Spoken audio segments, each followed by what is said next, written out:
Aku mendengar drum pembebasan. Ini apakah nyata?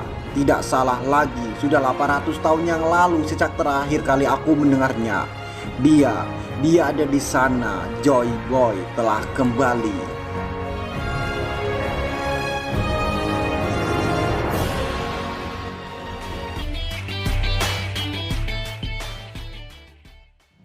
Halo nakama, selamat datang di channel Yunem. Saya di sini masih mengandalkan wifi tetangga untuk upload. Jadi tanpa basa-basi, mari kita bahas One Piece.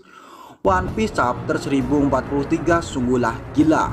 Misteri yang selama ini kita tunggu-tunggu akan terungkap. Jadi tunggu apa lagi? Siapkan posisi kalian dan tetaplah di sini sambil rebahan. Cover kali ini terlihat Oven sudah sampai di Whole Cake Island dan ia merasa lega sudah sampai di sana tanpa terhalang suatu apapun berkat memakai jasa transportasi cermin milik Brule. Akan lega jadinya.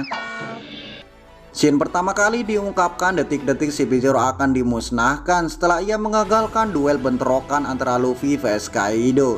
Ia menyeret Luffy ke belakang sehingga konsentrasi Luffy terganggu beberapa detik, yang mengakibatkan ia terkena kanabo sang raja buas Kaido. Ini momen yang sangat mengharukan bagi kita semua. Lagi dan lagi Luffy jatuh ke tanah dengan mata yang memutih. Ia kembali ke bentuk normalnya setelah memakai Gomu Gomu no Overgun. Lalu asap keluar dari tubuhnya. Suara Luffy terdengar hingga keluar Onigashima. Kebetulan Momo menyadari itu suara Luffy. Ia kaget serta menebak-nebak apakah itu suara Luffy, dan salah satu CP0 yang lainnya hanya bisa melihat dari pintu tempat ia mengintai. Dan sesuatu telah terjadi di sana. Dan pertarungan Luffy vs Kaido, pemenangnya adalah Raja Binatang Buas Kaido ditetapkan sebagai pemenangnya. Lanjut. Setelah pengumuman itu, dengan bangganya CP0 Action layaknya sedang berpose selfie menggunakan Canon karena sudah berhasil menumbangkan Luffy dengan bantuan Kaido tanpa repot-repot bertarung dengannya. Namun Kaido melihat tingkah laku CP0 ini, kemarahan, kebencian, kekecewaan menyelimuti dirinya. Ia mengayunkan kanabonya ke arah CP0. Ia tidak terima karena duel ini telah dikotori oleh orang lain yaitu CP0 sehingga kemenangannya tidaklah bersih. Kemudian gempa dahsyat terjadi hanya di Onigashima. Setelah Kaido mengeprek layaknya ayam geprek buatan Teh Lilis yang enak tenan kepada CP0. Entah apa yang terjadi kepada CP0 karena geprekan yang dilancarkan kepada Kaido ini berhasil membuat atap Onigashima runtuh. Mungkin CP0 sudahlah tewas karena momen ini tidaklah ditunjukkan oleh Oda Sensei. Orang yang ada di dalamnya panik dan segera ingin mengungsi ke tempat yang aman, sedangkan Kawamatsu memerintahkan aliansi samurai untuk mencari tempat yang aman. Selain atapnya yang runtuh, api yang menyala-nyala tidak dapat dikendalikan. Kawamatsu Side, masih ada beberapa ribu rekan kita yang ada di dalam kastil yang terperangkap. Kita sekarang di langit, tidak ada air. Aku mohon segeralah melompat keluar. Tidak ada kehormatan mati dalam keadaan tubuh terbakar. Setelah mengalahkan CP0, Kaido turun ke dalam Onigashima. Ia mencari Momonosuke untuk segera menyerah dan mengumumkan bahwa Luffy telah tewas. Jika ada yang menentang Kaido, tunjukkan batang hidung kalian. Semua orang yang berpihak kepada Kaido bersorak gembira, namun bertolak belakang dengan aliansi Luffy seperti Kid, Lau, dan krunya Luffy. Mereka dibuat kaget dengan apa yang diucapkan oleh Kaido, sehingga Kid hanya bisa membual. Mungkin ini hanyalah mimpi belaka. Bahkan Lau pun tidak punya stamina jika ingin bertarung lagi. Utama Chopper sedih melihat ini. Si Namiannya bisa mengoceh kepada Kaido bahwa si ular itu pembohong. Pembohong, kau pembohong. Kaido menatap Nami dengan tajam. Kau tak percaya? Buktinya aku ada di sini, Kaido menjawabnya. Tanpa basa-basi, bulu bread di mulut Kaido mulai dimuntahkan ke arah Nami karena saking kesalnya dikasih tahu kok ngeyel. Gini-gini gue mau satset. Bulu bread mengarah ke Nami, namun apa yang terjadi? Marco datang menghadang bulu breadnya Kaido dengan putaran seperti kipas angin dan Nami selamat dengan keadaan ketakutan. Marco segera menyuruh aliansi Luffy untuk selamat hingga semua berakhir. Namun entah kenapa Kaido tidak meladeni Marco, justru ia mengumumkan suatu hal. Dengar, Dengan begini, Onigashima akan mendarat di ibu kota bunga sesuai rencana. Negeri ini akan menjadi pabrik senjata terbesar. Baik wanita atau anak-anak, semua adalah budak. Jika kelelahan dalam bekerja, tetaplah begitu. Karena di sini tidak ada BPJS yang terdaftar. Dan biarkan saja mati, aku bisa menyetok budak sebanyak yang aku mau.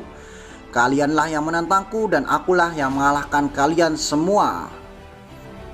Bawa Momonosuke ke sini, perang tidak akan berakhir hingga dia datang. Setelah semua orang yang ada di depan Kaido mendengarnya, bawahan Kaido lalu cabut menghampiri Kid dan Law untuk menebas lehernya. Sedangkan Kid dan Law hanya bisa merasakan encok perihnya badan setelah mengalahkan Big Mom dan energi belum pulih. Namun harus menghadapi bawahan Kaido yang datang menghampiri. Namun anak buah mereka tidak tinggal diam, tak mau kaptennya terbunuh begitu saja. Mereka rela mati di depan kaptennya. Sedangkan di bawah tanah kastil situasi semakin memburuk. Semua tempat pertempuran menjadi lautan api, bahkan mustahil mencari jalan keluar. Sedangkan Law dan Kid sedang mempersiapkan strategi untuk melakukan penyerangan. Walaupun stamina mereka tinggal beberapa persen, mereka juga tidak sudi kalah tanpa melakukan perlawanan. Siapa yang bisa bertarung selain kita? Semua pasti kelelahan termasuk Kaido. Yamato mengatakan dengan tegas. Namun Momo tidak terima dengan perkataan Yamato. Itu hanya akan menambah korban jiwa. Tidak bisa, aku tak akan menyerah. Jika kau hidup, kau hanya akan menjadi budak sampai kau mati. Kau mengemban tekad para daimyo.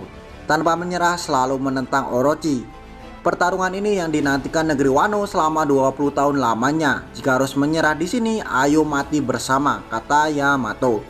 Namun Momo hanya menatap Yamato dengan tajam. Ia tahu apa yang dikatakan Yamato benar. Sedangkan di belahan Onigashima pertarungan masih berlanjut tanpa merasakan kelelahan dan membuktikan siapa pantas untuk menang. Di sisi lain, Kaido mengamuk, menyemburkan api ke sana kemari, membantai aliansi yang menentangnya termasuk bawahan Kaido yang telah berkhianat.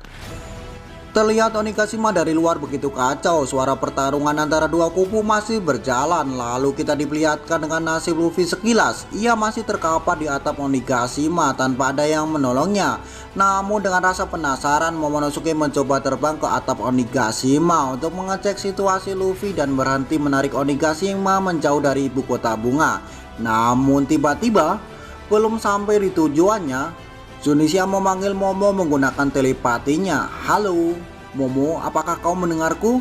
Ada apa, Zunisha? Sudah lama sekali ya ini. Aku mendengar drum pembebasan. Sudah 800 tahun terakhir aku tidak mendengarnya. Tidak salah lagi, dia ada di sana. Apa yang kau maksud? Jangan bikin penasaran deh. Joy Boy Momo, Joy Boy telah kembali. Pria itu tersenyum dalam kesunyian. Namun chapter kali ini telah berakhir. Page terakhir menunjukkan Luffy sedang tersenyum, namun sepertinya keanehan terjadi pada topi jerami yang dipakainya meleleh.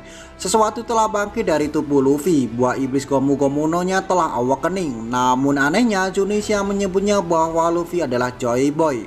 Belum lagi senyum Luffy ini serasa aneh, tidak seperti biasanya. Seakan senyumnya adalah kebangkitan kekuatan yang melebihi perkiraan kita. Dan terdapat gelembung yang mengatakan Nika. Nika sendiri artinya adalah senyuman.